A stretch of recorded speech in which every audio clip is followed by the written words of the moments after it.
अस्सलाम वालेकुम नाजरीन, मैं हूं आपकी होस्ट युसरा बलोच और आप देख रहे हैं रोही एट 10। उम्मीद करते हैं कि आपकी सुबह बहुत अच्छे से गुजरी होगी और कोशिश की करें कि अपनी सुबह का आगाज़ एक पॉजिटिव सोच के साथ किया करें, लाइट से ब्रेकफास्ट के साथ किया करें। और दूसरा ये है कि पाकिस्तान में ख़ासकर डायबिटीज़ और इस तरह के मसाइल बहुत ज़्यादा बढ़ रहे हैं और हेल्थ के इश्यूज़ काफ़ी ज़्यादा आ रहे हैं। तो कोशिश की करें कि अपने सुबह का आगाज़ थोड़ी सी फ़िज़िकल एक्टिविटी के साथ किया करें और एक्सरसाइज किया करें, वॉक किया करें, ताकि आपकी जो हेल्थ है वो बेटर रहे और आपके जो काम भी हैं वो अच्छे से डन होंगे डेफ़िनेटली जब आप एक पॉजिटिव सोच के साथ, एक्सरसाइज के साथ और लाइट से ब्रेकफास्ट के साथ अपने सुबह का आगाज़ करेंगे।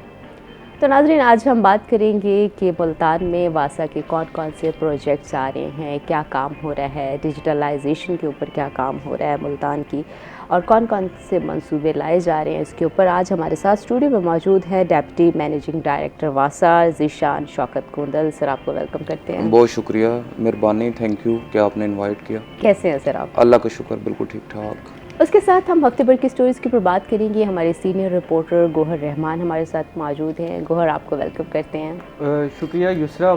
प्रोग्राम में फिर आज भी वही है, हीट वेव। अभी मैं आपके प्रोग्राम से पहले मौसम के हवाले से अपडेट कर रहा था, शदीद गर्मी है जी। तो लोगों से भी हम यही कहेंगे कि जो भी आपको खबरें चाहिए वो हमसे ले लें। आज हम आपको मॉर्निंग शो में आपको सारी खबरें बताएंगे क्या चल रहा है। बिल्कुल, गर्मी की शिद्दत में इजाफा हो रहा है और कोशिश की करें कि बिला वजह घर से बाहर ना निकलें और हीट वेव भी सामना करना पड़ सकता है कुछ दिनों में। दूसरी बात ये है कि थोड़े से ठंडे मशरूबात का भी इस्तेमाल करें, लेकिन कोशिश कीजिएगा नेचुरल शुगर वाले, क्योंकि डायबिटीज़ पाकिस्तान में बहुत ज़्यादा बढ़ रही है। तो आगाज़ करते हैं सर से। सर, आप बताएं कि आप अपनी सुबह का आगाज़ कैसे करते हैं? सबसे पहले तो सुबह का आगाज़ ये हमारा बहुत अर्ली मॉर्निंग होता है। नमाज से आगाज़ होता है सुबह का। फिर मैं रेगुलर वॉकर हूँ, तकरीबन 6 to 7 kilometre on a daily basis.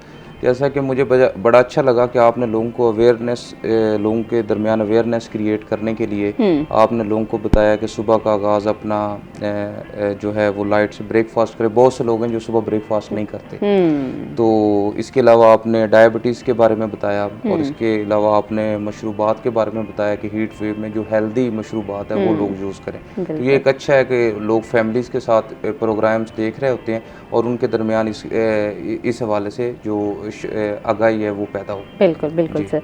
अच्छा सर, थोड़ा सा हम बात करते हैं कि क्या पंजाब डेवलपमेंट प्रोग्राम जो वासा के दरीना मिसाइल है उससे मुल्तान के शहरियों को क्या रिलीफ फ्राहम कर पाएगा और कौन कौन से मंसूबे शामिल हैं उसके? जी बिल्कुल, ये वासा मुल्तान का जो जब इसकी फॉर्मेशन हुई थी अप्रैल 1992 में, अप्रैल 1992 से लेके अब तक ये फर्स्ट टाइम हुआ है कि गवर्नमेंट ऑफ पंजाब की तरफ से तकरीबन 26 अरब रुपए का पैकेज दिया गया है मुल्तान के सीवरेज और ड्रेनेज के मसाइल को हल करने के लिए। तो इसमें जो इस प्रोग्राम की सबसे बड़ी खूबसूरती ये है कि हम इसमें तकरीबन 232 किलोमीटर सीवरेज लाइंस ले कर रहे हैं। इसके अलावा हमारे जो डिस्पोजल स्टेशन है, लिफ्ट स्टेशन है, उनकी अपग्रेडेशन कर रहे हैं, जिसमें हमारी इंस्टॉलेशन ऑफ न्यू मशीनरी है, जिसमें हम न्यू पंप्स लगा रहे हैं, ट्रांसफार्मर्स हैं, जनरेटर्स हैं, फोर्समैन के जो बड़े पाइप्स हैं वो लगा रहे हैं। क्योंकि जो मुल्तान है उसकी टोपोग्राफी है कप शेप प्लेन, तो यहाँ पे each and every drop of water को ड्रेन आउट करने के लिए आपको पंपिंग रिक्वायर होती है। तो इससे ये है कि मुल्तान चूँकि एक पुराना शहर है, यहाँ पे सीवरेज बहुत अरसे से कभी रिप्लेस ही उस तरह से नहीं हुई, छोटी मोटी स्कीमें आती रहती हैं, लेकिन ये फर्स्ट टाइम हुआ है कि इससे जो मुल्तान के शहरियों को एक बहुत बड़ा रिलीफ मिलेगा जो सीवरेज के मसाइल हैं और ड्रेनेज के मसाइल हैं उस हवाले से। अच्छा, सीवरेज और ड्रेनेज के मसाइल के हवाले से एक बहुत बड़ा रिलीफ मिलेगा। जैसे दूसरा ये भी बताएं कि कौन कौन सी जो अपडेटेड टेक्नोलॉजी है, मशीनरी है, वो ऐड की जा रही है? जी बिल्कुल, इस प्रोग्राम में हमारा स्काडा है, एक supervisory control and data acquisition system. इसमें ये एक सॉफ्टवेयर होता है जिसके ज़रिए आप अपने डिस्पोजल स्टेशंस को कंट्रोल करते हैं ऑन एंड ऑफ, और आपको जो मशीनरी है उसकी एफिशिएंसी का पता चलता रहता है। इसके अलावा इसमें सोलराइजेशन को हमने ऐड किया हुआ है, ठीक है, जो इलेक्ट्रिसिटी का एक्सपेंडिचर है उसको कम करने के लिए। तो इस हवाले से जो बाकी चीज़ें हैं, जैसा कि मैंने पहले बताया मशीनरी की अपग्रेडेशन है, तो इससे ये है कि लोगों को जो है वो बहुत ज़्यादा रिलीफ मिलेगा। तो नई चीज़ इसमें स्काडा है जो supervisory control and data acquisition system. Okay, अच्छा सर, दूसरा ये कि मानसून का मौसम होता है तो उसमें बहुत ज़्यादा मसाइल का सामना होता है, तो उसके हवाले से क्या प्रिपरेशन जी है? बिल्कुल, मानसून में ये है कि जैसा कि मैंने पहले बताया कि मुल्तान की जो टोपोग्राफी है वो कप शेप्ड है, तो इसमें हमारे जो पंजाब डेवलपमेंट प्रोग्राम है इसके दो कंपोनेंट थे, एक था क्रिटिकल कंपोनेंट, एक नॉन क्रिटिकल कंपोनेंट। जो क्रिटिकल कंपोनेंट है उसको हम इंशाल्लाह 15 जून तक कंप्लीट करेंगे।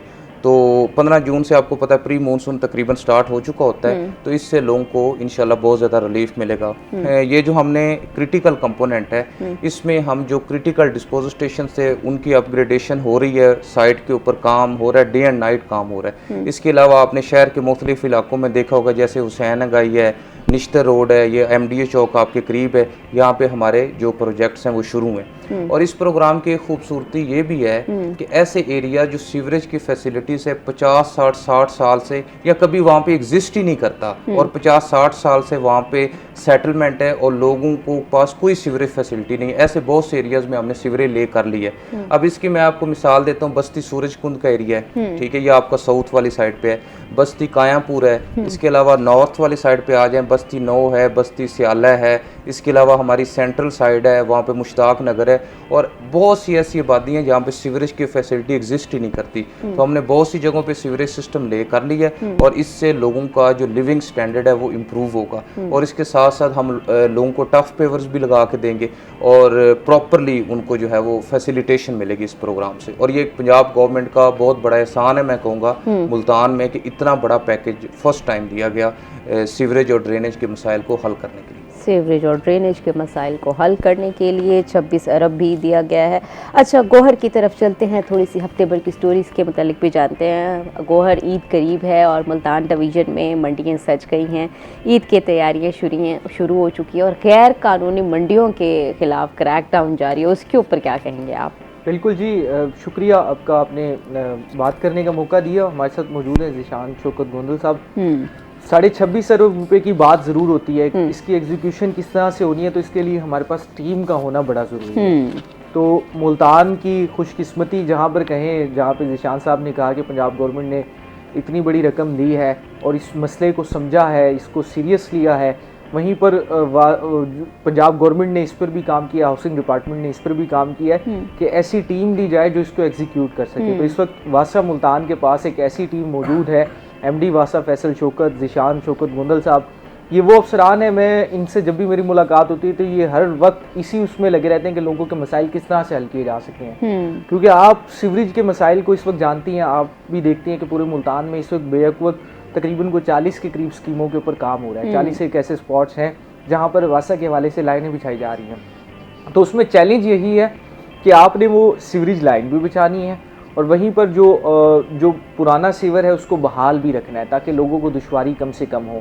तो ये एक बड़ा चैलेंज हुआ करता है। इसके लिए आपको फील्ड में भी मुतहरिक होना पड़ता है, आपको एक स्ट्रॉन्ग पेपर वर्क भी करना पड़ता है। तो उम्मीद यही की जा रही है कि मुल्तान के जो दरीना मसाइल हैं वासा के हवाले से, उसमें काफ़ी हद तक मुल्तान के शहरियों को छुटकारा मिलने वाला है। क्योंकि हमने आपके प्रोग्राम में बात की थी और हमेशा इस चीज़ को हाईलाइट किया है पहले भी, और ये उसका एक नतीजा भी हो सकता है कि पंजाब हुकूमत ने इसके ऊपर तवज्जो दी कि मुल्तान का 70% जो सीवर सिस्टम है वो आउटलेट हो चुका है, नकारा हो चुका है।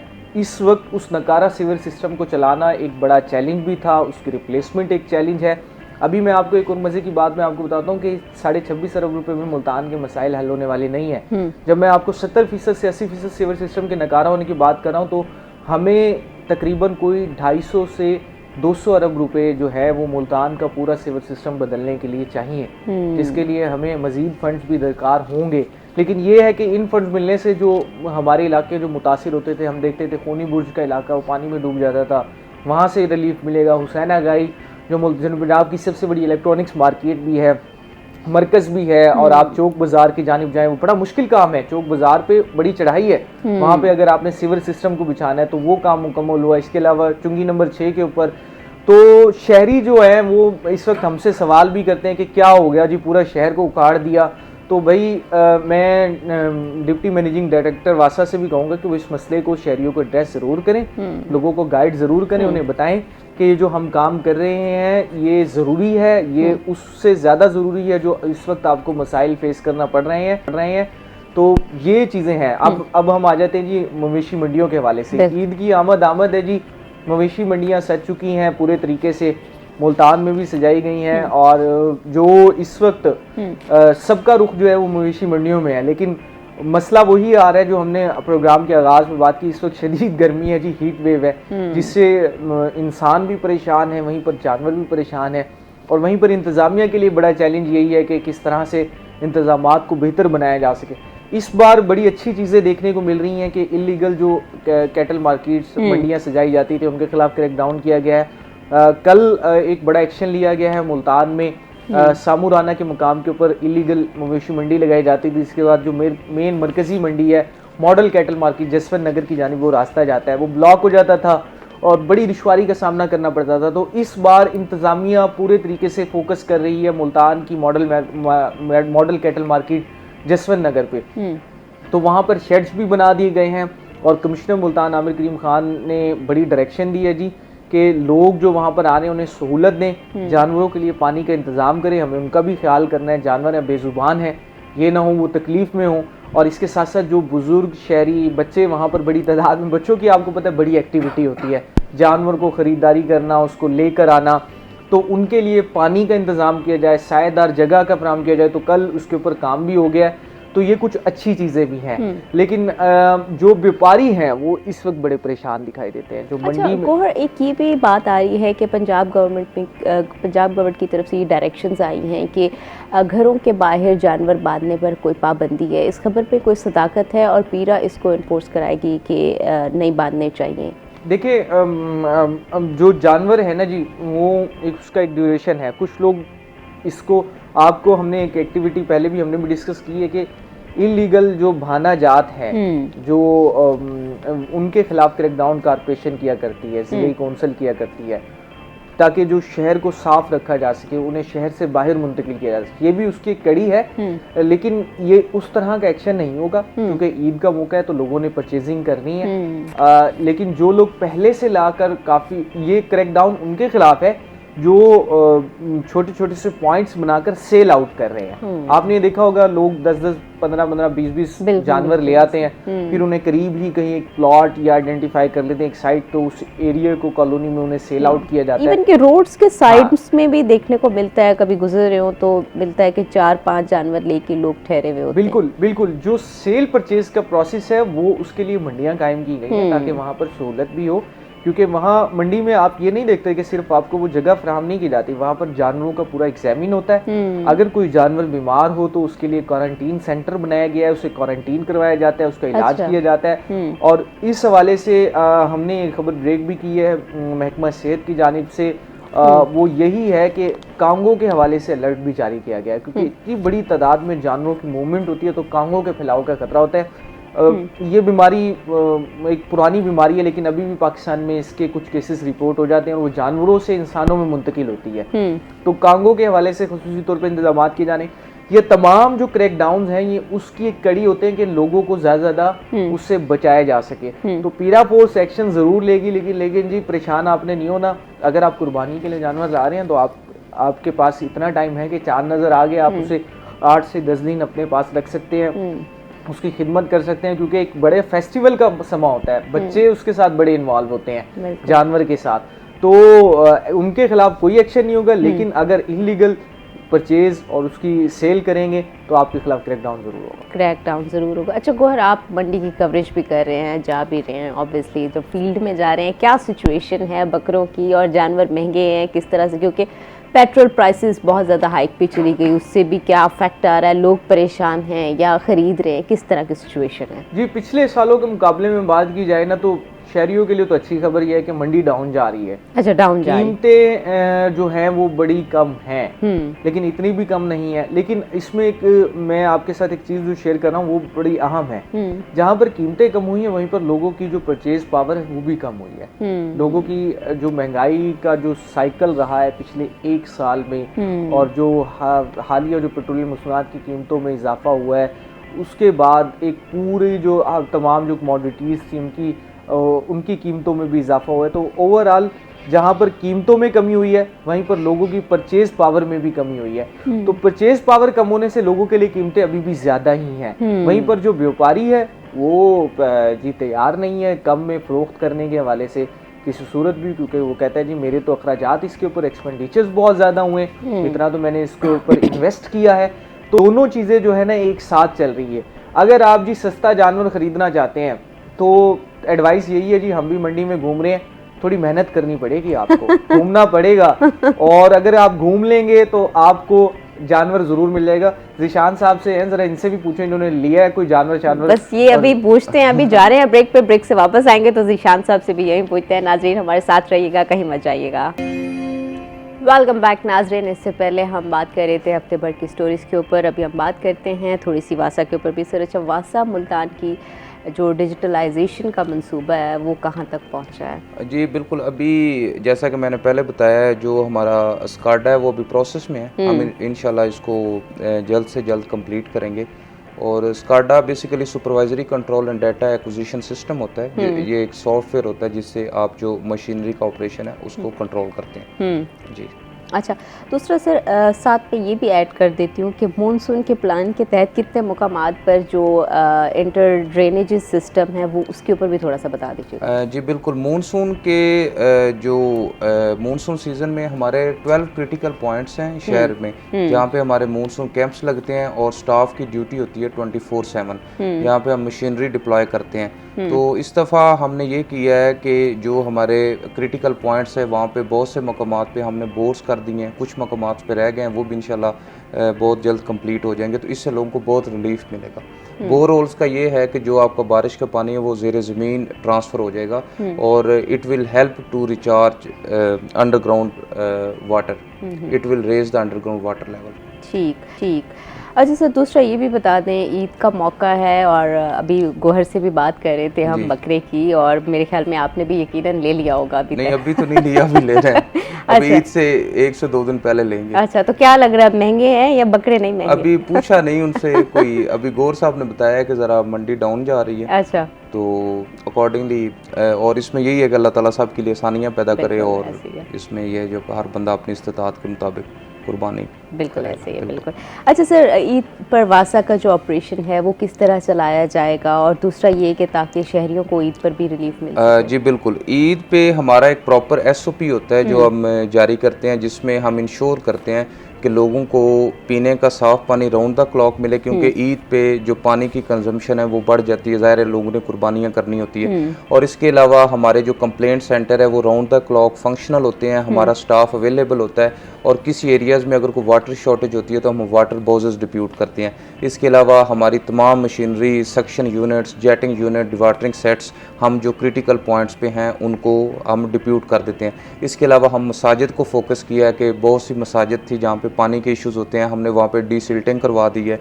और इसके अलावा ईद के दिनों में स्टाफ की छुट्टियाँ मनसूख होती हैं और वो राउंड द क्लॉक अवेलेबल रहते हैं, ताकि शहरियों को सीवरेज के हवाले से किसी भी तरह की दुश्वारी का सामना ना करना पड़े। दुश्वारी का सामना ना करना पड़े। जब ईद का जिक्र हो रहा है, थोड़ा सा गोहर से भी जान लेते हैं। गोहर ईद पर शहर औलिया को साफ़ रखने के लिए मिशन किया गया, मुल्तान वेस्ट मैनेजमेंट का प्लान तैयार कर लिया गया, उसके ऊपर क्या कहेंगे आप? अच्छा जी, जहाँ पे हम इतनी अच्छी अच्छी बातें कर रहे हैं, एक और ज़रा एक बड़ी दिल को उदास कर देने वाली मैं भी खबर हमारे पास आई है, और हमने उस पर बात भी करनी थी कि पाकिस्तान दूसरा टेस्ट भी हार गया है जी। बांग्लादेश ने पाकिस्तान को फिर वाइट वॉश कर दिया है, और मुसलसल ये चौथी शिकस्त है जी पाकिस्तानी टेस्ट टीम की बांग्लादेश के खिलाफ। और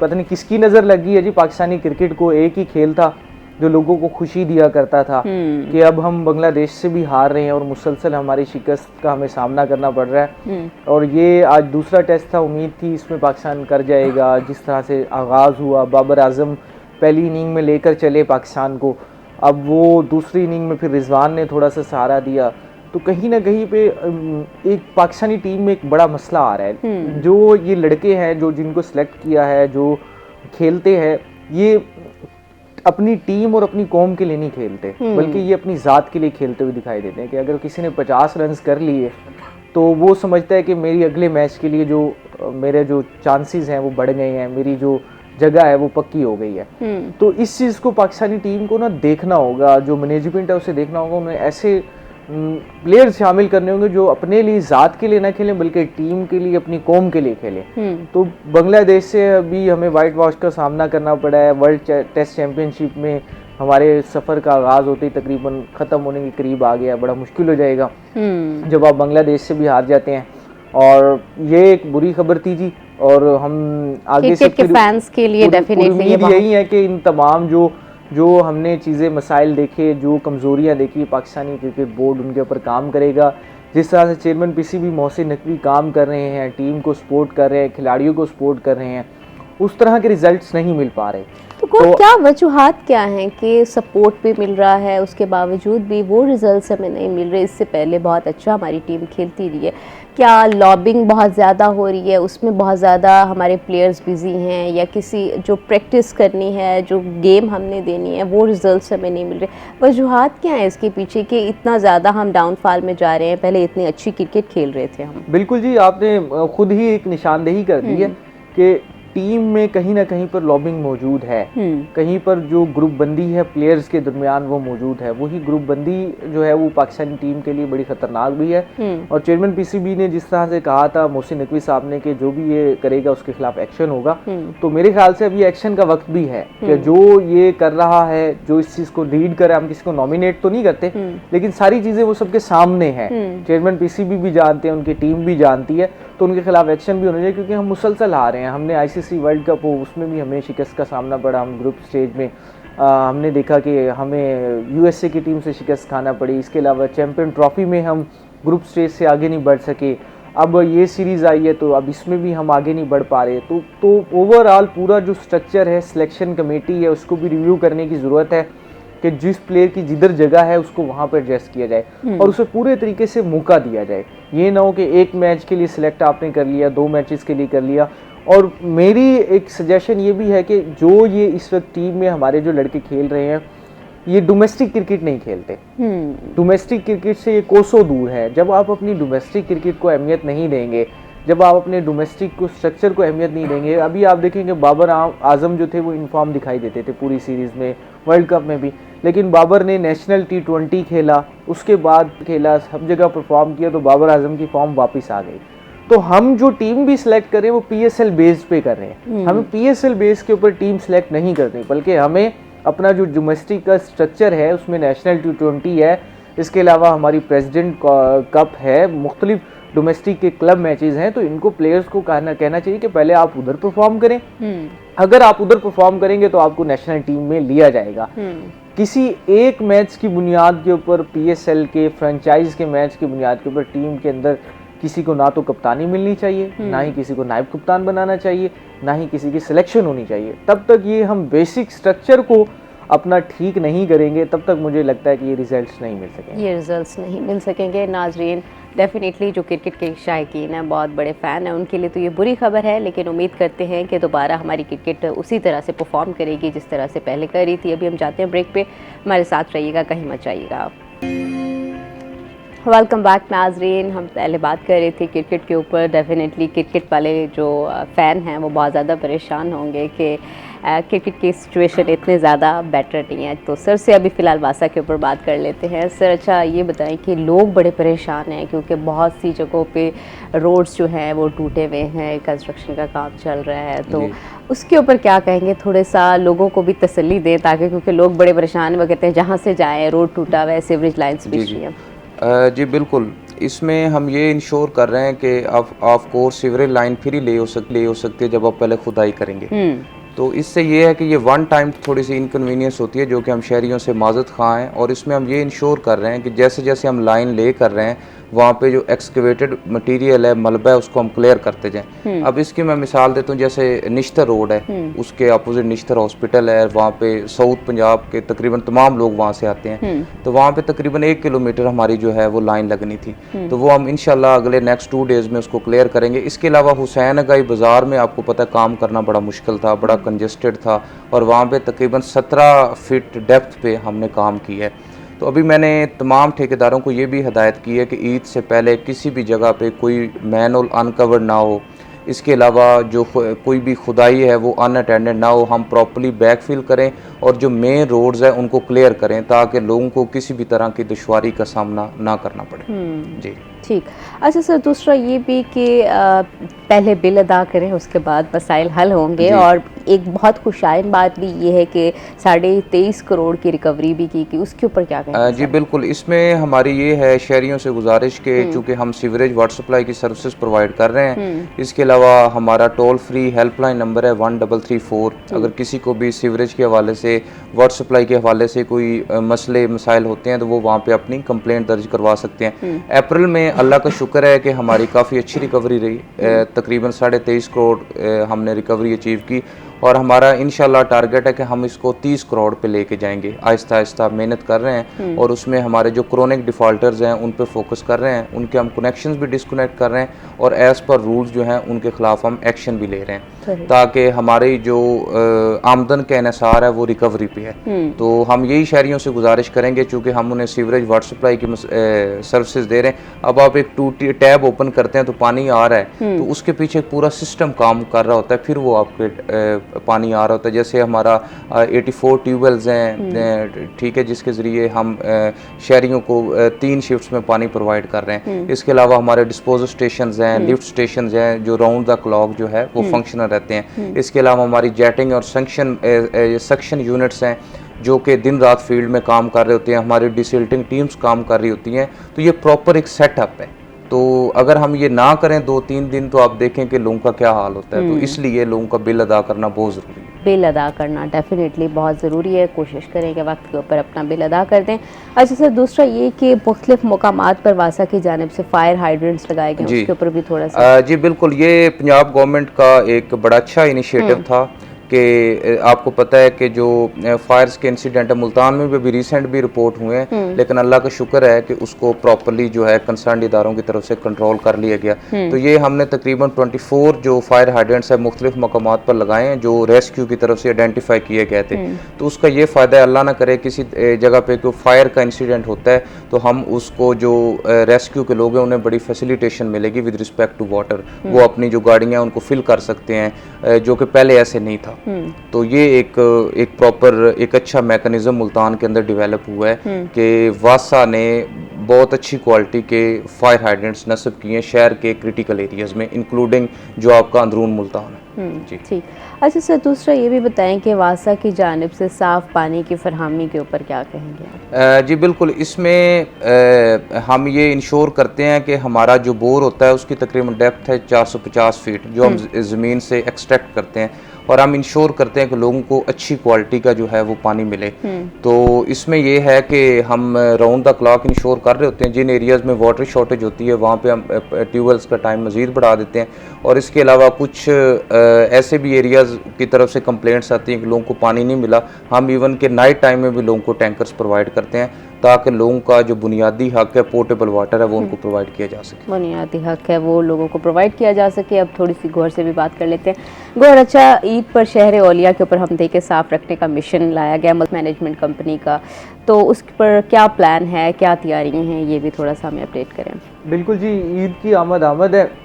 हमने हमेशा अपने प्रोग्राम में जो अफसरान काम करते हैं उनकी तारीफ भी की है, और जो अवामी मसाइल होते हैं वो बताए भी हैं। तो डिप्टी मैनेजिंग डायरेक्टर वासा ज़ीशान गुंदन साहब हमारे साथ मौजूद हैं, तो हम इनके सामने कुछ मसाइल भी रखेंगे जो वासा के हवाले से हैं, जो लोगों ने कहा है कि इनको बताए जाएँ, इनको हल के लिए कहा जाए। जहाँ पर वासा जो है कहता है जी, क्लेम करता है कि हम अनसर्व्ड एरियाज़ जहाँ पर पहले से वासा की सीवरेज की लाइनें नहीं थी, हम वहाँ तक जा रहे हैं ऑपरेशन। तो मेरा ये ख्याल है और मेरी ये तजवीज़ भी होगी कि हमें अनसर्व्ड एरियाज़ जो हमारे अंदर शामिल नहीं थे, हमें उन तक रसाई, उन तक सर्विसेज देने से बेहतर पहले ये है कि जहाँ पर आपकी सर्विस मौजूद थी, जहाँ के लोग आपको बिल अदा करते हैं और जो मुल्तान के पुराने इलाके, वहाँ के मसाइल हल होने चाहिए। मैं जब छोटा सा था, हम इसी शहर में पैदा हुए, बड़े हुए और अब जवान हो गए हैं। मुल्तान का इलाका शरीफपुरा, आज तक वहाँ पर वासा का मसला हल नहीं हुआ। तो मैं कहूँगा कि सर कोई ऐसी स्कीम बनाए शरीफपुरा के हवाले से। वहाँ के मकीन हमेशा हमसे रब्ता करते हैं, कहते हैं हमारा मसला उन्होंने चाहिए, कोई उसको बेहतर हल जिस तरह से इन पैकेज के हवाले से आपने बनाया है, तो इसके हवाले से भी स्कीम बनाई जाए। दूसरा, वासा ने फ्लड के दिनों में बड़ा अच्छा काम किया। मुल्तान में हमने देखा कि फ्लड के दिनों में साफ़ पानी का एक बड़ा मसला था, जो लोग मौजूद थे। इस वक्त शदीद हीट वेव है, तो वासा के पास ऐसी गाड़ियाँ मौजूद हैं जहाँ पर जिनके अंदर साफ़ पानी लोगों को फराहम किया जा सकता है। आप पब्लिक पॉइंट्स को आइडेंटिफाई करें वहाँ पर, ताकि लोग जो है गुजरने वाले मज़दूर हैं वो पानी पी सकें। इस वक्त बुनियादी ज़रूरत है ये, और ये एक अच्छी सी तजवीज़ है जिसके साथ हो सकता है। और जिस तरह से आपने कहा कि निश्तर रोड के हवाले से कुछ मसाइल हैं, बिल्कुल काम हो रहा है, वहाँ के लोगों को मसाइल का सामना भी करना पड़ रहा है, लेकिन इसके साथ साथ कुछ ऐसी हिकमत अमली बनाई जाए। अगले 2 दिन में आप काम तो मुकम्मल करने जा रहे हैं, लेकिन जहाँ पर लाइन मुकम्मल होती जा रही है उस एरिया को क्लियर करते जाएँ। वहाँ पर अभी तक बड़े बड़े मिट्टी के पहाड़ मौजूद हैं, उनको ख़त्म करें ताकि वो एक सेंसिटिव एरिया है, ताकि जो वहाँ पर आने वाले हैं उनको रिलीफ मिल सके। अब हम आ जाते हैं जी, बड़ा ऑपरेशन जो होता है ईद उल अज़हा के मौके के ऊपर, वो होता है मुल्तान वेस्ट मैनेजमेंट कंपनी का। मुल्तान वेस्ट मैनेजमेंट कंपनी ने अलाइशों को ठिकाने लगाना होता है, सीवरेज लाइनों को साफ़ करना होता है। ऐसे में वासा के लिए भी बड़ी दुश्वारी होती है कि अभी तक हमारे यहाँ पर जो लोग हैं उस तरह से एजुकेट नहीं हो पाए। जो अलाइशें हैं उन्हें सीवरेज के मेन होल्स में डाल देते हैं। आप सोचेंगे अगर उसे मेन होल में डाल दी जाए तो मेन होल क्या चलेगा, उसमें कितने मसाइल का आपको ही सामना करना पड़ेगा। तो ऐसे में मुल्तान वेस्ट मैनेजमेंट कंपनी की जानिब से पूरा प्लान बना लिया गया। शहर के तकरीबन कोई ज़िला भर के 60 ऐसे मकामात हैं जहाँ जिन्हें आइडेंटिफाई किया गया है, वहाँ जहाँ पर मुल्तान वेस्ट मैनेजमेंट कंपनी की जानिब से खुसूसी तौर पर आगाही कैंप लगाए जाएंगे। ईद से पहले 3 दिन पहले इनको कैंप को लगाया जाएगा और ईद की 3 दिन ये मौजूद होंगे, जहाँ पर फ्री और मुफ्त में जो है तकरीबन जो आबादी है 80% मुल्तान की, उसमें जो है जी जो अलाइशों को ठिकाने लगाने के हवाले से बैग्स डिस्ट्रीब्यूट किए जाएंगे। तो शहरियों से यही है कि जी वो बैग्स लें ताकि आप अपने शहर को साफ रख सकें। मुल्तान वेस्ट मैनेजमेंट कंपनी की जानिब से इजाफी मशीनरी भी डिप्यूट की जा रही है, इसके अलावा इजाफी स्टाफ भी डिप्यूट किया जा रहा है। तमाम जो वर्कर्स हैं, अफसरान हैं, उनकी छुट्टियां भी मनसूख कर दी गई हैं। तो ऐसे में शहर को साफ रखना बड़ा चैलेंज है। तो मुल्तान वेस्ट मैनेजमेंट कंपनी ने जहां पर प्लान बनाया वहीं पे शहरियों से हम यही कहेंगे अपने प्रोग्राम के तरफ से। अच्छा, एक कॉलर है, कॉलर ले लेते हैं। जी अस्सलाम वालेकुम, कौन बात कर रहे हैं और कहाँ से?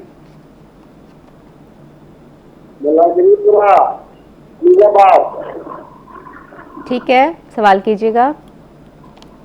और साहब ने एक इलाके का नाम लिया था मुलाश्रीपुरा, है तो एक साल की हालत से चढ़ गया, एक दूसरी चढ़ की तरफ। तो मैं मुलाश्रीपुरा में मिसाइल ही मिसाइल है ना, अगर रोड का मसला है, जब मेरा घर है उस तरह स्कूल के नजदीक है।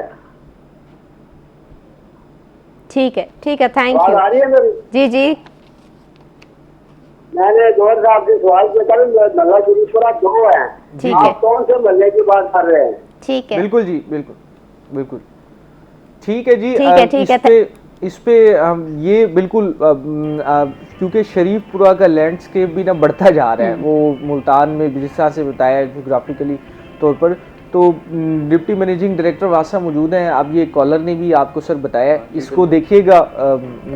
बिल्कुल हमारा वहाँ पे पहले हमने विंच मशीन के ज़रिए डिसीडी है जो हमारी वहाँ पे मेन लाइंस हैं, इसके अलावा कंप्लेंट्स आती हैं तो ये हमारे पंजाब डेवलपमेंट प्रोग्राम में भी इंक्लूडेड है। तो हम जून के बाद इंशाल्लाह इसको जो है ना वो वहाँ पे न्यू लाइंस ले करेंगे, जिससे ये है कि लोगों को आगे 25-30 साल के लिए बहुत ज़्यादा रिलीफ मिलेगा। मैंने जैसा पहले बताया कि मुल्तान का तकरीबन जो 60% है, मोर देन 60% सीवरेज सिस्टम वो आउटलिव्ड है, which has completed it's useful life.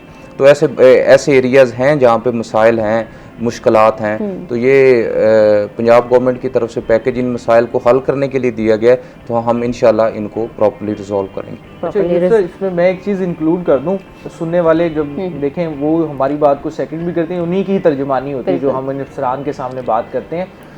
जो मुल्तान में इस वक्त पंजाब डेवलपमेंट पैकेज के तहत काम हो रहा है, इसमें 40 के करीब 45 के करीब स्कीमों के ऊपर काम अभी हो रहा है और कुछ का काम जून के बाद होना है। तकरीबन 120 से ज़ायद ये स्कीमें हैं जिनके ऊपर काम होना है, उसमें शरीफपुरा भी आपका शामिल है। लेकिन मैं डिप्टी मैनेजिंग डायरेक्टर वासा के सामने एक और भी गुजारिश करूंगा, वो यही है कि आपका एक डिस्पोजल बना है मुल्तान के अंसारी चौक के करीब, नया डिस्पोजल, उसके हवाले से उधर के मकीनों की शिकायत ये है कि जिस डिस्पोजल उस काम के लिए बनाया गया था, जो इलाके उसके साथ अटैच होने चाहिए थे, वो नहीं हो सके। अभी ब्रेक पे जाते हैं, ब्रेक से वापस आएंगे तो यहीं से कॉन्वर्सेशन को नाजरीन कंटिन्यू करेंगे, हमारे साथ रहिएगा। वेलकम बैक नाजरीन। इससे पहले हम हफ्ते भर की स्टोरीज़ के ऊपर बात कर रहे थे। गोहर अच्छा 5000 साल कदीमी तारीखी जो म्यूज़ियम है वो, और मुल्तान वैसे भी बहुत पुराना शहर है तो इसके लिए बहुत ज़्यादा ज़रूरत भी था और इम्पॉर्टेंट भी था, क्योंकि मुल्तान की बहुत ज़्यादा रिच हिस्ट्री है। तो इसके ऊपर क्या कहेंगे फिर आप? बिल्कुल जी, मुल्तान के कमिश्नर आमिर करीम खान जिस तरह से शहर के लिए काम कर रहे थे, तो अब वो स्कीमें जो हैं वो उनकी शेप हमारे सामने आने लगी है। उसमें से एक शेप यही है मुल्तान का म्यूज़ियम। मुल्तान 5000 साल तारीख रखता है, लेकिन बदकिस्मती देखिए कि इस तारीख को दिखाने के लिए, इसको महफूज करने के लिए हमारे पास एक म्यूज़ियम भी मौजूद नहीं थे। दुनिया भर से सयाह आते हैं। दरबार शाहरुख ने आलम एक आइकॉनिक बिल्डिंग है जो मुल्तान की पहचान है, पूरी दुनिया के वर्ल्ड हेरिटेज में भी शामिल है। इस तरह मुल्तान के अंदरून के इलाके, सिकंदर आज़म को जब यहाँ पर आपको पता है तीर लगा, खूनी बुर्ज का मकाम, बड़ी अहमियत है मुल्तान की। मुल्तान हमेशा से आबाद रहा है, मुल्तान हमेशा से मरकज़ रहा है, और जो आज डेवलप्ड सिटीज़ कहलाते हैं जिनमें लाहौर, ये मुल्तान का हिस्सा हुआ करते थे। लेकिन बदकिस्मती ये देखिए कि किसी ने आज तक इस तरफ तवज्जो ही नहीं दी कि लोगों को सयाहत का इसको मरकज़ बनाया जाए, लोगों को यहाँ पर अपनी तारीख़ बताई जाए। तो कमिश्नर मुल्तान आमिर करीम खान को क्रेडिट जाता है जी, उन्होंने म्यूज़ियम को लेकर चले और अब आप एक मुल्तान में खूबसूरत म्यूज़ियम मौजूद है। और शहरियों से मैं ये कहूँगा उस म्यूज़ियम में जाएं, अपनी तारीख़ को देखें, आपको पता चलेगा कि मुल्तान का क्या क्या अहमियत रही है। आपको तस्वीरों के ज़रिए भी बताया गया है और आपको नवादरात वहाँ पर मौजूद हैं, और वो चीज़ें आपको मिलेंगी कि आपको एहसास होगा कि मुल्तान किसी ब्लेसिंग से कम नहीं है जहाँ पर आप मौजूद हैं। तो मुल्तान का म्यूज़ियम मुकम्मल हो गया है। और इसी तरीके से जो हम बात करते हैं ना, कमिश्नर मुल्तान आमिर करीम खान जिस तरह से काम कर रहे हैं, तो अब वो रिजल्ट्स आपको आइंदा चंद माह में नजर आएंगे। पंजाब डेवलपमेंट प्रोग्राम के हवाले से भी कमिश्नर आमिर करीम ने बड़ा काम किया, इसको वो लीड कर रहे हैं। इसी तरह से मुल्तान के ब्रांड रोड को अपग्रेड किया जा रहा है। ये 2 से 3 महीने मुल्तानियों के लिए जरा मुश्किल है, बर्दाश्त कर लें जी, मट्टी गट्टा आपके नसीब में वैसे भी था, 3 महीने जरा मुश्किल है। उसके बाद आपका ब्रांड रोड भी मुकम्मल होने जा रहा है। उसके बाद आपका जो मुल्तान का मॉडल टाउन रोड है, मुल्तान एवेन्यू, ये मंसूबा मुकम्मल होने जा रहा है। विहाड़ी रोड अगले 2 से 3 महीने में कंप्लीट मुकम्मल हो जाएगा। डस्ट फ्री रोड हो जाएगा। तो ये बड़ी स्कीमें हैं जो मुल्तान के लिए ज़रूरत भी थी। इसी के अलावा ब्यूटिफिकेशन के हवाले से किला कोना कासिम बाग को भी एक आइकॉनिक मकाम के तौर पर बनाया जा रहा है विजिटर्स के लिए। उसकी लैंडस्केपिंग की जा रही है, उसके लिए उधर वहाँ पे सहूलियात को बेहतर बनाया जा रहा है कि आप वहाँ पर जब यहाँ पर हमारे यहाँ कोई भी गेस्ट आता है जिसको घुमाना होता है हमने, या विजिटर आता है, या इंटरनेशनली तौर पर फॉरेनर हमारे पास आते हैं, सयाह आते हैं, तो मुल्तान की आइकॉनिक वैल्यू जो है वो बहाल होने जा रही है।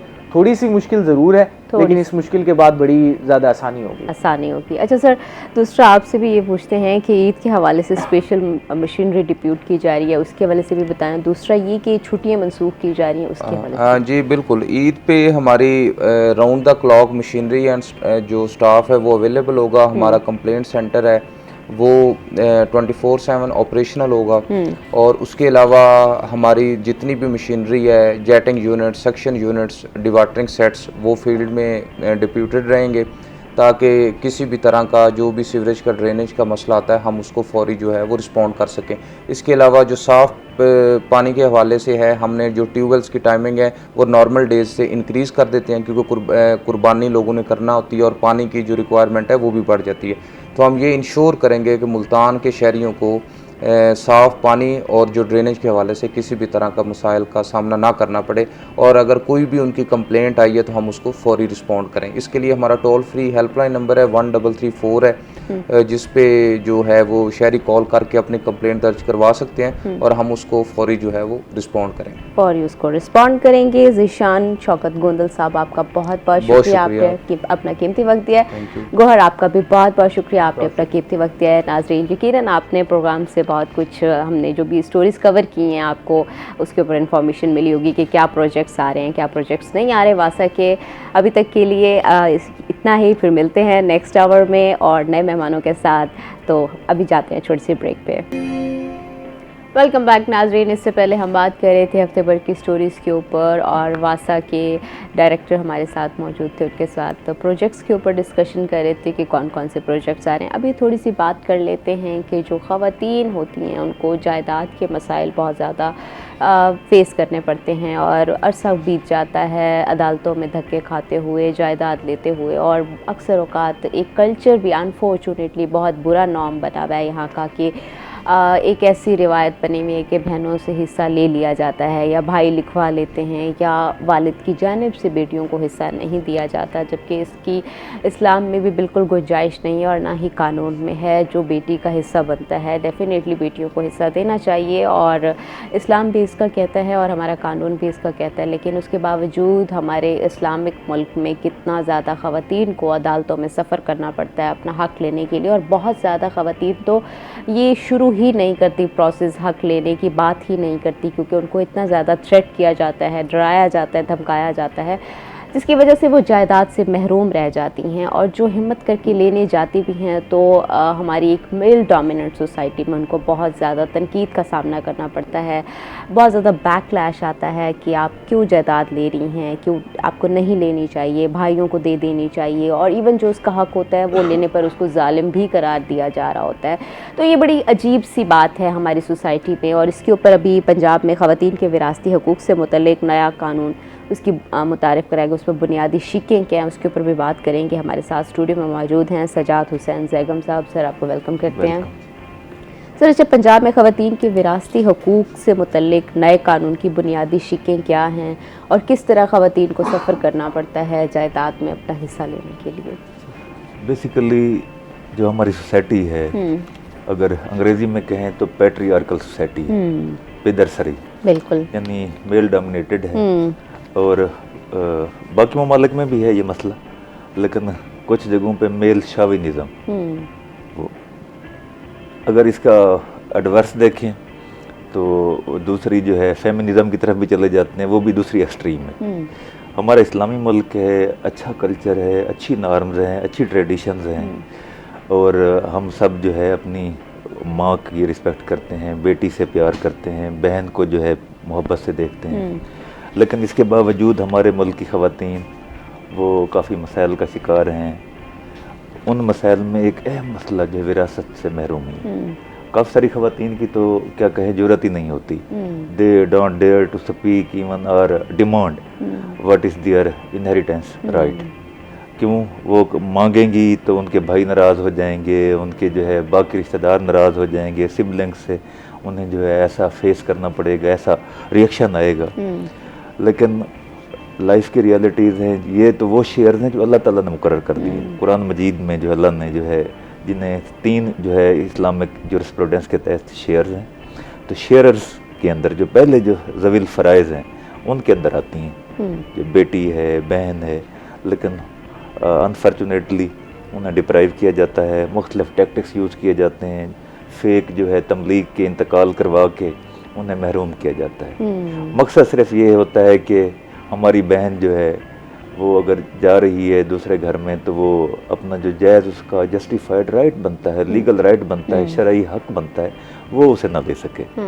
इस हवाले से कवानीन तो शुरू से मौजूद हैं, यानी मुस्लिम फैमिली लॉ में वो औरत को मुकम्मल प्रोटेक्शन दी गई है। अब और जो है वुमन प्रोटेक्शन के हवाले से कई कवानीन आए। ये जो इनहेरिटेंस को ख़ुसूसी तौर पर फोकस किया गया है, जैसे ये पल्स का प्रोजेक्ट है, Punjab urban land system announcement, एक तो म्यूटेशन को जो है इजी कर दिया इन्होंने, इंतकाल जो है विरासत जल्दी हो जाएगा। और इस सारे सिस्टम को डिजिटलाइज कर रहे हैं। डिजिटलाइज करने से वो जीपीएस यानी ग्रीन प्रॉपर्टी सर्टिफिकेट का जो है वो एक ऐसा सिस्टम आ रहा है कि एक ही सर्टिफिकेट होगा, उसके ऊपर जो शेयर आप करना चाहते हैं, एलियनेट करना चाहते हैं, फर्दर एलियनेट करना चाहते हैं, कोई उसके ऊपर डेवलपमेंट करना चाहते हैं, उस सर्टिफिकेट के ऊपर हो जाएगी। तो जब डिजिटलाइज हो रहा है तो जैसे विरासत का इंतकाल होगा उस बीबी के नाम, उस बेटी के नाम भी ऑटोमेटिकली वो ज़मीन मुंतकिल हो जाएगी। लेकिन इस हवाले से ख़वातीन को भी जो है अवेयरनेस की ज़रूरत है, और ख़ास तौर पर सोसाइटी के वो तबक़ात जो अहल खैर हैं, यानी गुडनेस के ऊपर बिलीव करते हैं, अच्छाई के ऊपर बिलीव करते हैं, उन्हें जो है आगे आना चाहिए और उन्हें इस हवाले से अपना रोल प्ले करना चाहिए।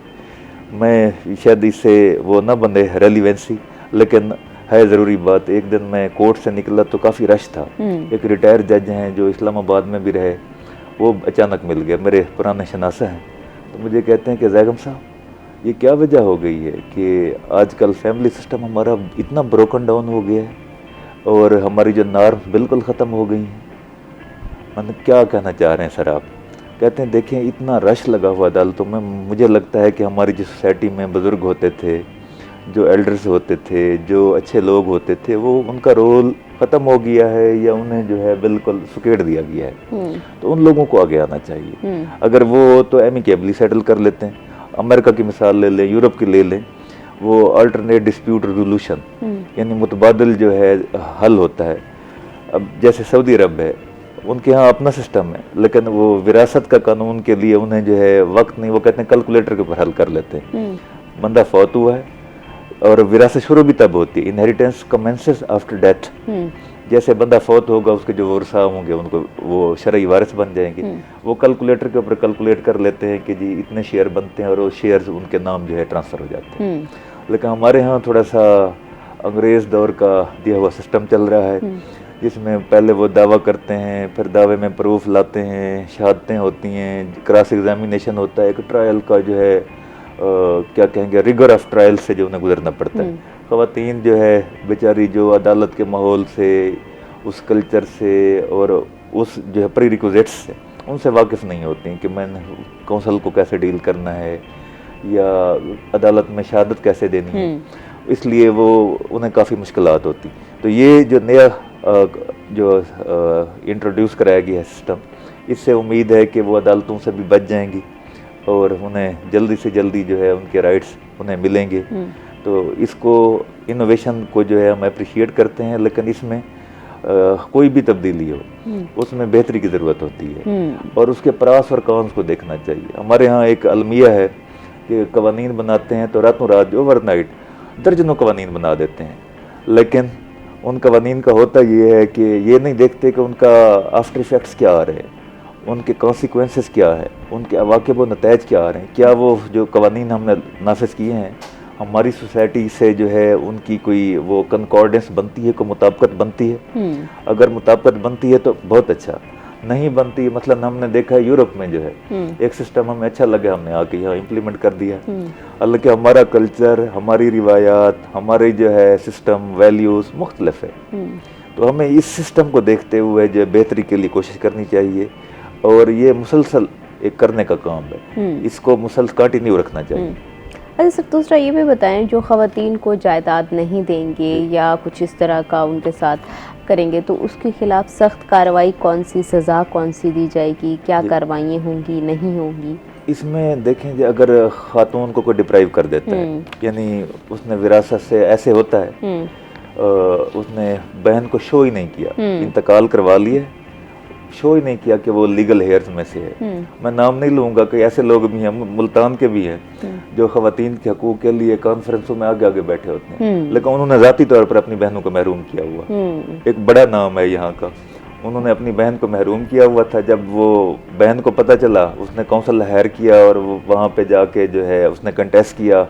12(2) की एप्लीकेशन होती है कि इसने मेरे साथ फ्रॉड किया है, मिस रिप्रेजेंटेशन की है, तो फिर वो आ गए जी, वो गलत फहमी में बहन का नाम स्किप हो गया, यानी ये गलत फहमी है, इंटेंशनली जो है ब्लंडर। हाँ, तो ये जो चीट करना, फ्रॉड करना, फोर्जरी करना, इसके प्रॉपर जो है लेजिस्लेशन मौजूद है, स्टैचूज मौजूद हैं, मुख्तलिफ सज़ाएँ हैं, यानी कम अज़ कम जो है 7 साल सज़ा दी जाती है, और वो होती है ग्रेविटी ऑफ ऑफेंस के लिहाज से कि जो जुर्म किया जा रहा है उसकी जो है शिद्दत क्या है, उसकी जो है नोयत क्या है, उसकी जो है मैग्नीट्यूड क्या है, उसके लिहाज से सजाएं दी जाती हैं। फिर वो हर केस के अपने फैक्ट्स होते हैं, कोर्ट जो है देखती है, उन फैक्ट्स को परूजल करने के बाद जो है उसके ऊपर कोई जजमेंट देती है, वर्डिक्ट देती है, और अल्हम्दुलिल्लाह एक बेहतर फिजा आ रही है। और इसमें मैं ऐड करना चाहूँगा कि अदालतें भी जो है बेहतर रवैया इख्तियार कर रही हैं, ख़ास तौर पर शायद कुछ लोगों को नापसंद हो,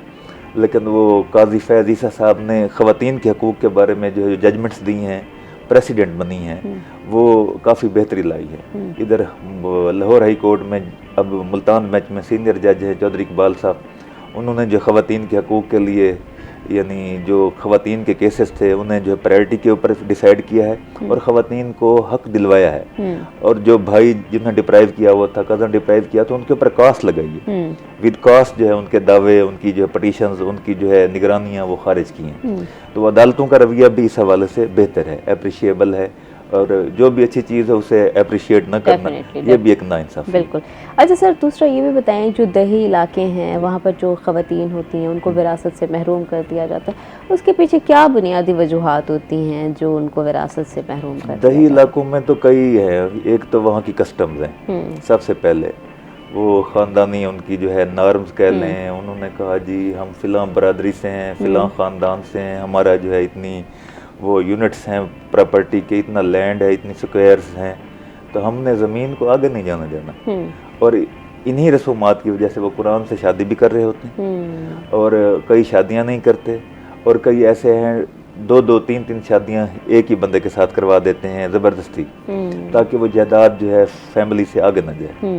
ये यानी एक जहालत है, इग्नोरेंस है, और इसकी जो है कोई वो गुंजाइश नहीं बनती। इस हवाले से देहातों में भी आगाही की ज़रूरत है। अच्छा सर, क्या समझते हैं कि ये ऐसे वाक़यात देहातों में ज़्यादा होते हैं या शहरों में भी होते हैं? बहुत एजुकेटेड फैमिलीज़ में भी ये देखने को मिल रहा होता है। ये तो जनरली जो हतमी तौर पर तो मैं कोई राय नहीं दे सकता कि ज़्यादा देहात में है या शहर, लेकिन फ्रॉड कौन सा हर जगह है, शायद इंसानी नेचर में है ग्रीड, लेकिन इसके लिए हमें क्या करना चाहिए, सोसाइटी को क्या करना चाहिए, और जो हमारी जो है हुक्मरान है या हुकूमत है उन्हें क्या करना चाहिए। फ्रॉड हो, करप्शन हो या कोई क्राइम हो, उनको रोकने के 2 तरीके हैं। एक तो है कि खौफ खुदा हो, हमने उनके अंदर जो है ऐसा खौफ खुदा दे दें कि अल्लाह ताला के खौफ से वो कोई जुर्म ना करें, क्राइम ना करें। अगर ये नहीं आता, या जैसे महज़ब मुल्कों में है, यानी सेंस ऑफ जो है वो रिस्पॉन्सिबल सिटीज़न, वो अगर आ जाती है, उससे भी नहीं होता। दूसरा है कि कानून की जो है अमलदारी, कानून जो है उसकी अमलदारी होगी, उन्हें सज़ाएं मिलेंगी जब उन्हें पता होगा कि अगर हम कानून को वायलेट करेंगे, उसकी खिलाफ वर्जी करेंगे और किसी के राइट को इन्फ्रिंज करेंगे, उसको नुकसान पहुंचाएंगे, तो क्या होगा, हम कानून से बच नहीं सकेंगे। इस सूरत में क्या होना है, ये जो जराइम है, ये जो गलत रिवायात हैं, ये खुद ब खुद ख़त्म हो जाएंगी। तो इस हवाले से हमें रोल प्ले करने की ज़रूरत है कि उलमा इस हवाले से अपना जो है रोल प्ले करें, टीचर्स एक अहम रोल प्ले कर सकते हैं, वो अपना करें, और सोसाइटी के जो है अच्छे लोग जो है अहले खैर वो अपना रोल प्ले करें, और हुकूमत और अदालतें जो है उनके ऊपर जिम्मेदारी आ जाती है कि जो कवानीन है, कि हमारे यहाँ कवानीन बहुत बनाए गए हैं, बल्कि जो भी आता है कि हर की आमद इमारत नौसा, नए से नए कवानीन रोज़ ओवरनाइट जो है पता चलता है। वो अगले दिन कौमी असम्बली में हो रहा था, एक ही जो है उस नशिस्त में 100 से ज़्यादा कवानीन उन्हें पास कर लिए, देखते ही नहीं कि उसके कॉन्सिक्वेंसेस क्या है। तो कवानीन बनाना सिर्फ वो नहीं है, कानून कवानीन की अमलदारी, और यही चीज़ हमें पीछे रखे हुए। अगर हम देखें, वहाँ हम जाते हैं, अमेरिका में जाएं, यूरोप में जाएं, बाकी इवन गल्फ स्टेट्स में भी जाएं, लाइन में लगे होते हैं, अपनी क्यू में खड़े होते हैं, इधर उधर जो है कोई वायलेशन नहीं करता। क्यों?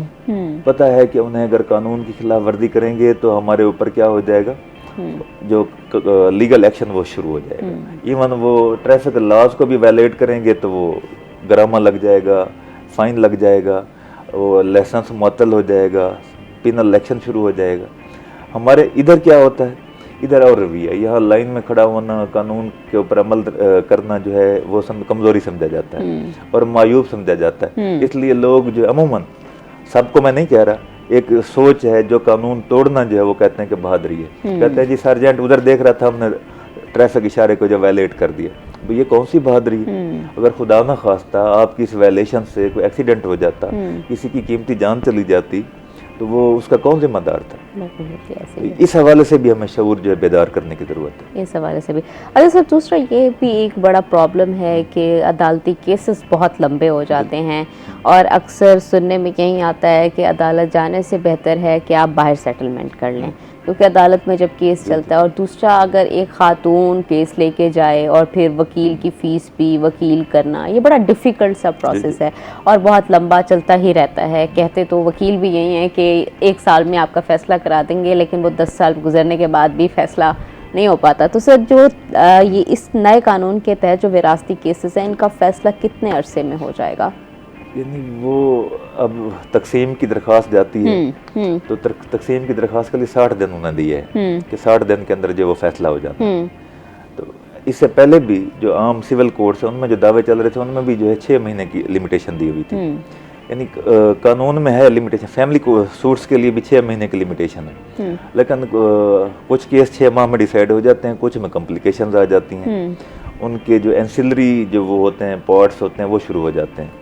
मसलन खातून ने एक निकाहनामे की बेस के ऊपर दावा किया, मर्द ने उस निकाहनामे को चैलेंज कर दिया, अब वो पैरेलल जो है वो चल रही है लिटिगेशन, कोर्ट ने इसको भी देखना है उसको भी देखना है, और फिर वो बैकलॉग इस वजह से पैदा हो रहा है, कुछ तो बहुत ज़्यादा जो है यानी आबादी के लिहाज से जज नहीं है, हाई कोर्ट हो या लोअर कोर्ट हो, जजेस की कमी है, और दूसरा जजेस को जो है प्रॉपर शायद गाइड नहीं किया जा रहा, या उन्हें जो है कोई स्पेशल कोर्स इस खवातीन के लिए विरासत के लिए नहीं बनाई जा रही। यहीं से कंटिन्यू करेंगे, भी हम जाते हैं ब्रेक पे। नाजरीन कहीं मत जाइएगा, हमारे साथ रहिएगा।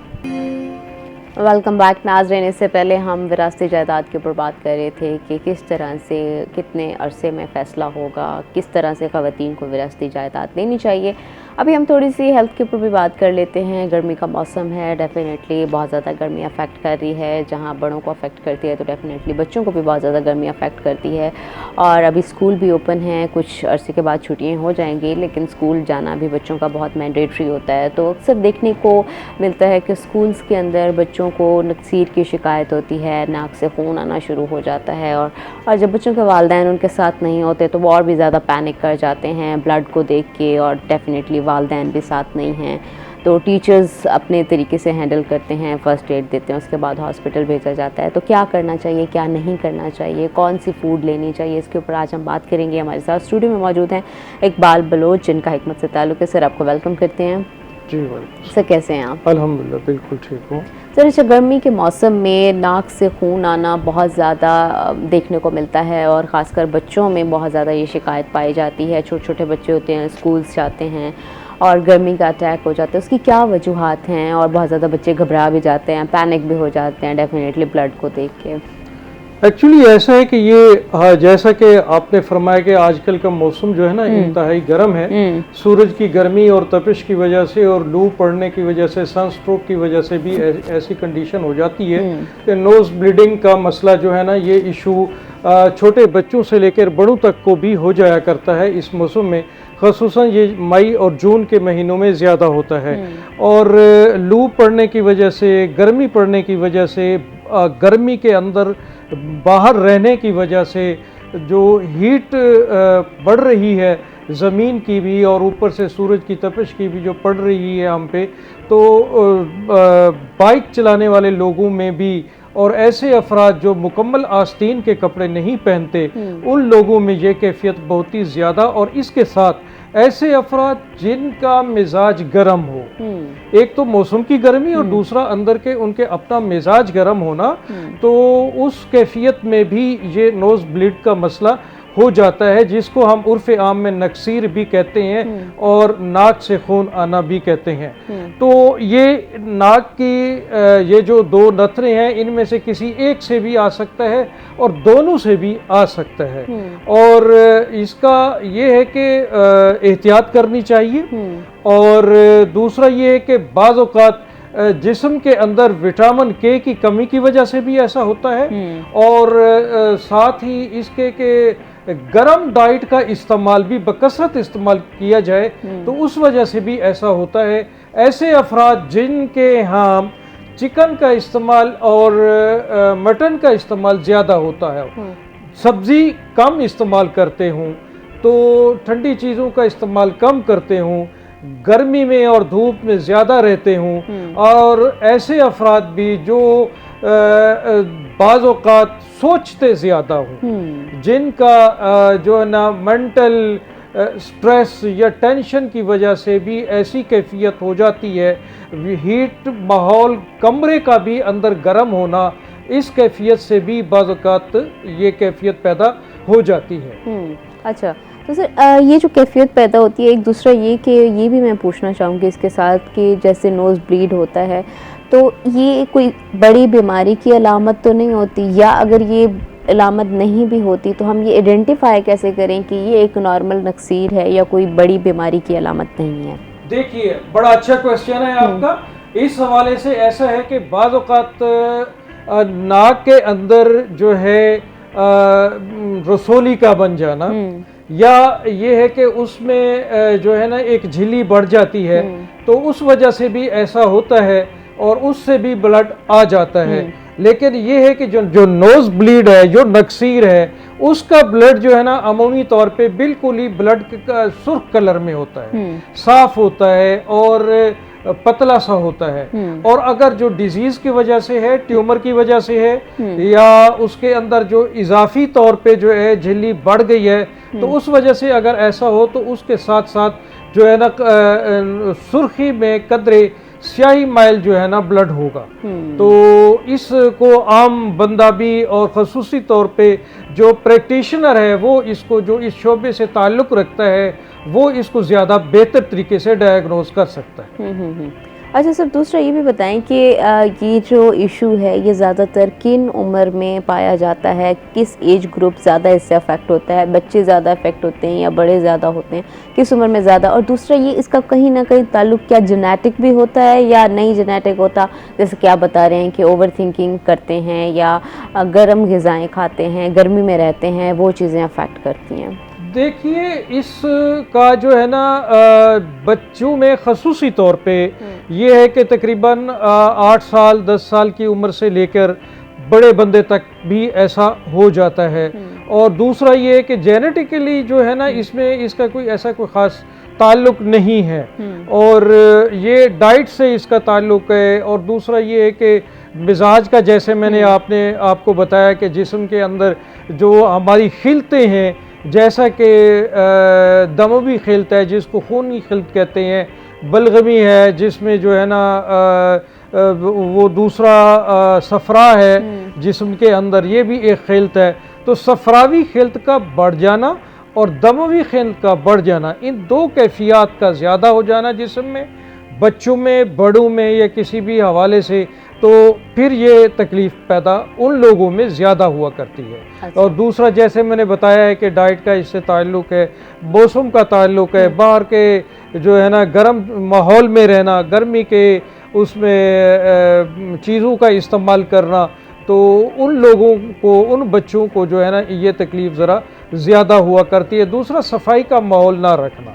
और इसी तरह ये है कि आपने देखा होगा कि बाज़ औक़ात जो है ना घरों के अंदर भी हमारे बच्चे इस तरह के माहौल में रहते हैं, ख़ुसूसन जैसे आज कल मीडिया का दौर है, नेट का दौर है, मोबाइल का दौर है, तो उसको ज़्यादा इस्तेमाल करने से भी ये इसका उससे रिलेटेड है कि ये बाज़ औक़ात उसकी जो रेज़ेस पैदा हो रही होती हैं, शुआएं जो आ रही होती हैं, तो वो जो है ना नेट की वजह से उसके असरात भी हमारे बच्चों के जिस्म पे पड़ते हैं और उससे भी नोज़ ब्लीड हो सकती है। उससे भी नोज़ ब्लीड हो सकती है। तो कोशिश की करें कि ज़्यादा से ज़्यादा स्क्रीन का इस्तेमाल ना किया करें, वक्त ज़रूरत उसको इस्तेमाल किया करें। नाज़रीन, अभी हम जाते हैं छोटी सी ब्रेक पर, ब्रेक से वापस आएंगे तो कॉन्वर्सेशन को यहीं से कंटिन्यू करेंगे। हमारे साथ रहिएगा।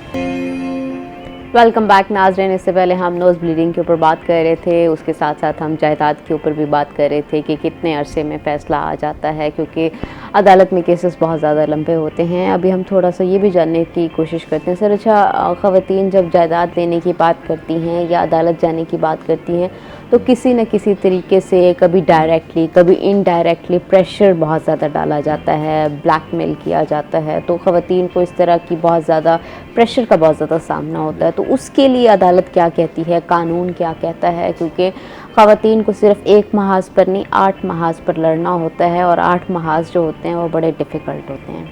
आपका सवाल जो है जेन्युइन है। असल में मसला ये है कि राइट टू फेयर ट्रायल हमारे कॉन्स्टिट्यूशन में दिया गया है, ख़वातीन को भी है, बल्कि कोई अगर एक्यूज़ है उसको भी दिया गया। थ्रेट आते हैं, कभी गवाहों को रोका जाता है, कभी उन्हें खुद हाजिर नहीं होने दिया जाता, कभी उन्हें प्रेशराइज किया जाता है, मुख्तलिफ तरह से ब्लैकमेल किया जाता है। लेकिन कानून में इन सब चीज़ों के तदारुक के लिए जो है वेस दिए गए हैं, मोड्स दिए गए हैं। ज़रूरत है कि इस अम्र की कि उन मोड्स से, उन वेस से इनको आगाह किया जाए, क्योंकि अक्सर लोग इसलिए भी काफ़ी वक्त ज़ाय कर बैठते हैं, उन्हें प्रॉपर वे का पता ही नहीं होता। हमने कौन से फोरम पे जाना है और कौन सी रिमेडी अवेल करनी है और हमारा राइट बनता कौन सा है। वो सुनी सुनाई में या किसी लेमैन के कहने पर या ऐसे जो है किसी इनएक्सपीरियंस आदमी के कहने पर वो गलत ट्रैक जो है ले लेते हैं, जिससे क्या कहेंगे कि उनकी जो लिटिगेशन है वो फ्रूटफुल नहीं हो सकती जितना जल्दी हो जाना चाहिए। क्योंकि इनहेरिटेंस जैसे जिस कानून का हम हवाला दे रहे हैं, ये 2025 में आया act protection of women's inheritance जो है इन्फोर्समेंट राइट्स। तो राइट्स की जो है इनहेरिटेंस राइट्स की इन्फोर्समेंट 2025 में जो एक्ट आया है उसके तहत अगर खातून को कोई डिप्राइव करता है तो उसको उन्होंने सज़ा दी है, यानी 10 लाख रुपए जुर्माना, 3 साल की सज़ा एक अटेम्प्ट पे। अगर दोबारा वो ऐसी कोशिश करता है तो फिर उसके लिए 5 साल की जो है सज़ा है और उसका जो जुर्माना भी डबल कर दिया है। और इसके ऊपर ऑम्बड्समैन जो है मुकर्रर कर दिए हैं ट्रिब्यूनल के तौर पर। अगर कंप्लेंट्स आती हैं तो 90 डेज़ के अंदर जो है वो वुमेन्स के जो है राइट्स, इनहेरिटेंस राइट्स की जो है प्रोटेक्शन के लिए, इन्फोर्समेंट के लिए उन 90 डेज़ के अंदर इसको जो है कंप्लीट करना है प्रोसेस को।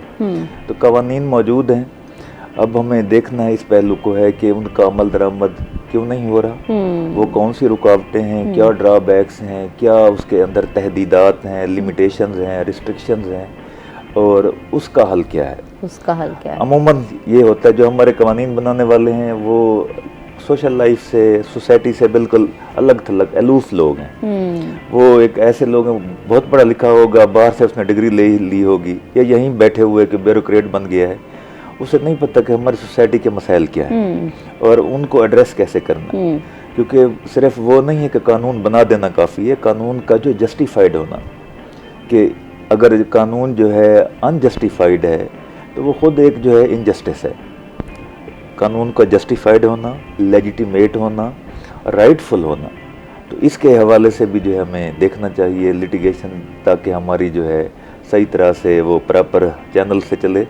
और जो बेचारी मजलूम में ख़वातीन है या सोसाइटी का कोई तबका है, हमने तो ये देखा कमज़ोर तबका कोई भी है, तो वो मर्द है या कोई और है, कमज़ोर के लिए जो है हमारे सोसाइटी में भी, अदालतों में भी स्कोप कम है।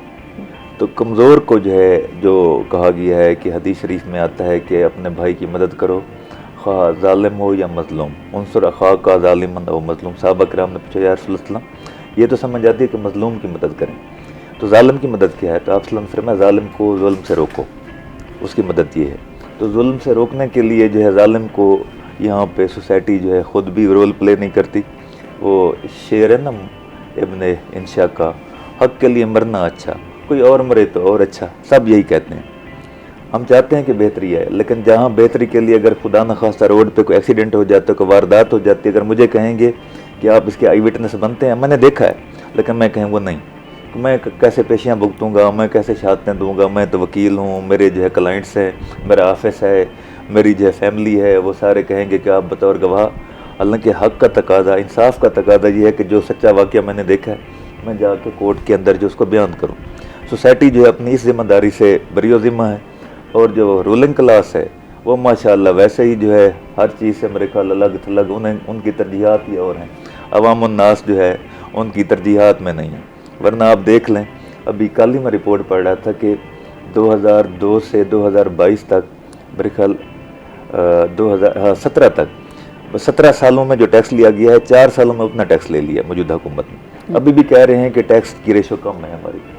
भाई टैक्स आप आवाम से तो इतना टैक्स ले रहे हैं, आवाम को तो आपने क्या क्या फलीस कर लिया, उनके कपड़े उतार लिए, लोगों के लिए जीना जो है मुश्किल हो गया है। वो 400 से ज़्यादा जो है पेट्रोल डलवा के वो मज़दूर एक मज़दूरी करने जाता था, वो कैसे जाए, वो अपनी फैमिली को कैसे जो उसके जो है मसाइल हल करे, उनकी जो है राशन के लिए, उनकी बाकी ज़रूरियात के लिए वो कैसे जब पूरा करे। अच्छा, दूसरा इस पे थोड़ा सा ये भी बताएं कि जो जाली इंतकाल होते हैं या फ्रॉड है, इसके खिलाफ इस कानून के अंदर कोई शिक मौजूद है? जी जी, पेनल्टीज उन्हें दी हुई हैं। अच्छा, अगर वो कोई ऐसा एक्शन करता है, पीनल एक्शन करता है, तो उसकी पेनल्टी जैसे मैंने बताया कि अगर पहली दफ़ा कर रहा है 3 साल सज़ा है इम्प्रिजनमेंट और 10 लाख जुर्माना, और अगर दोबारा वो कमिट करता है, रिपीट कर लेते हैं, कोई हैबिचुअल बन जाते हैं, ऐसे भी होते हैं ना हैबिचुअल अफेंडर, वो आदि मुजरिम जिन्हें कहते हैं, बल्कि कई तो प्रोक्लेम्ड अफेंडर बन जाते हैं, इश्तिहारी मुजरिम भी बन जाते हैं, उन्हें रास आ जाता है। ये भी एक और पहलू है, क्योंकि ये जो चीज़ें हैं, जराइम हैं, सोसाइटी है, ये सारी चीज़ें हैं जो इंटरकनेक्टेड है। अब अगर वो जेल जाता है तो जेल का माहौल कैसा है, वो जेल का माहौल उसे जो है उसकी हौसला शिकनी नहीं कर रहा। वो अगर छोटे लेवल का क्रिमिनल गया है तो वहाँ से एक सुपरलेटिव डिग्री लेके वापस आता है, मज़ीद हार्डन्ड होके आता है, वो कहता है यही जेल ही थी ना, बस ये तो हो गया। तो सज़ाएँ जो दी जाती हैं उनका यानी अगर रेट्रीब्यूटिव ना लें आप, अगर उनको रिफॉर्मेटिव लेना है तो इस्लाम ने जो असूल दिए हैं अगर उनको अपना लें, क्योंकि इस्लाम ने सिर्फ ये नहीं कहा कि आप जो तबलीग करें, जुल्म को जो है हाथ से रोकने का कहा गया है, और हाथ से रोकने के लिए हमें नहीं, अब हुकूमत मौजूद है, इदारे मौजूद हैं, कवानीन मौजूद हैं, तो वो इदारे हरकत में हैं कि ये जुर्म हो रहा है तो जुर्म के ऊपर पर्दापोशी नहीं करनी। हमारे यहाँ होता यही है, अगर स्मगलिंग हो रही है उसको रोकने वाले आ जाएंगे, क्योंकि वो स्मगलर जो है, ये अभी एक टिकटॉकर चल रही है, बड़ी पूरी जो है कौम उसको देख रही थी, नार्कोटिक्स वाली, कोकेन वाली जो है पिंकी साहबा, तो वो क्या है, पैसा जो है उसका चलन है, पैसा वो फेंक रहे हैं और तमाशा देख रहे हैं। ये कल्चर हमें ख़त्म करना होगा, मेरिट को लाना होगा, फेयरनेस को लाना होगा, ईमानदारी को लाना होगा, हर शहरी को मुझे अपनी जिम्मेदारी अदा करनी है, अपनी करनी है, बाकी जितने भी हैं सारे अपनी जिम्मेदारी अदा करेंगे तो फिर हमारी जो सोसाइटी है महज़ब भी बनेगी, पीसफुल भी बनेगी, ख़वातीन के लिए भी इसमें प्रोटेक्शन होगी, मर्दों के लिए भी प्रोटेक्शन होगी, सबको उनके हकूक़ मिलेंगे, सबको उनके हकूक़ मिलेंगे। डेफिनेटली सब अपनी अपनी रिस्पॉन्सिबिलिटीज़ को पूरा करें। नाज़रीन, अभी हम जाते हैं एक छोटी सी ब्रेक पे, ब्रेक से वापस आएंगे तो कॉन्वर्सेशन को यहीं से कंटिन्यू करेंगे, हमारे साथ रहिएगा। वेलकम बैक नाज़रीन। इससे पहले हम जायदाद के मसाइल जो ख़वातीन को पेश आते हैं और जो पंजाब गवर्नमेंट नया कानून लेके आई है उसके ऊपर बात कर रहे थे। अभी हम थोड़ी सी बात करते हैं नक्सीर के ऊपर। अच्छा सर, अगर ये हो जाती है अचानक स्कूल में या किसी ऐसी जगह पे और लोगों को पता नहीं है, तो सबसे पहले क्या करना चाहिए? क्योंकि जो मैंने देखी थी स्कूल के अंदर अपनी लाइफ में, एक ये प्रैक्टिस होती थी कि बच्चे को लिटा दिया जाता था। बाद में ये सुनने में आया था कि लिटाने से दिमाग में खून जम जाता है, तो लिटाना नहीं चाहिए। किसी ने कहा था लिटाना चाहिए। तो सही प्रैक्टिस क्या है इंस्टेंट रिलीफ देने के लिए उस टाइम पे, जो हम फर्स्ट एड दे सकते हैं, क्या कर सकते हैं? एक्चुअली उस वक़्त अगर ऐसी कंडीशन पैदा हो जाए तो बजाय बच्चे का सर नीचे को रखने के, उसके सर को ज़रा ऊंचा किया जाए, या अगर लिटाते भी हैं तो उसके सर के नीचे कोई ऐसा वज़न या ऐसी चीज़ कि वो तकरीबन ज़मीन के लेवल से तकरीबन 3 इंच ऊपर रहे, कम से कम 3 से 4 इंच ऊपर रहना चाहिए उसका सर। और उसके साथ ख़ुसूसी तौर पे उसकी जो पिचा नोज़ है उसको जो है ना आप ट्विस्ट करें, ठीक है, उसको आप पकड़ के रखें और उसको बंद कर दें, और उसके बाद ब्लड जो है ना खुद ब खुद ही रुक जाएगा सर को ऊंचा रखने से। और उसके बाद ये है कि ऐसी कैफियत हो भी जाए तो आप ऐसी जगह आप मौजूद हैं कि वहाँ आपको ठंडा पानी की वो सहूलत मुयस्सर है, तो उसके सर के ऊपर पानी डालें आप पहले और इसके साथ पानी के छिटे भी उसके मुंह के ऊपर और सर पे डालें उसको, ताकि बच्चा या जो बंदा इसमें मुब्तला है वो ब्लीडिंग ज़्यादा होने की वजह से बेहोश ना हो जाए। तो ऐसा करना चाहिए। और उसके बाद ये तकलीफ़ इसी तरह जो जैसे मैंने पहले बताया, तो वो मिजाज की कैफियत के साथ साथ ख़ुसूसन चोट लगने से भी ऐसा हो जाता है, नोज़ ब्लीड हो जाती है। और बाज़ औक़ात बच्चों से हट के बड़ों में भी ब्लड प्रेशर की ज़्यादती की वजह से भी ऐसा हो जाता है कि वो ब्लड प्रेशर बढ़ा है और उस वजह से जो है ना फिर उसकी ब्लीडिंग हो गई है। तो ये कैफियत भी देखनी पड़ती हैं उस वक़्त मौके पे। और अगर इसमें मौसम की सख्ती की वजह से है तो वो आपको बता देता है कि ये लू की कैफियत या ज़्यादा गर्मी की वजह से ऐसा हुआ है। वगैरह आपको ब्लड प्रेशर ज़्यादती की वजह से ये कैफियत हुई है तो उसका जिस्म, उसका चेहरा भी बता देता है। अगर परखने वाला बंदा हो तो उसके ब्लड प्रेशर ज़्यादा होने की वजह से ब्लड प्रेशर को कंट्रोल करने की कोशिश कीजिए। ठीक।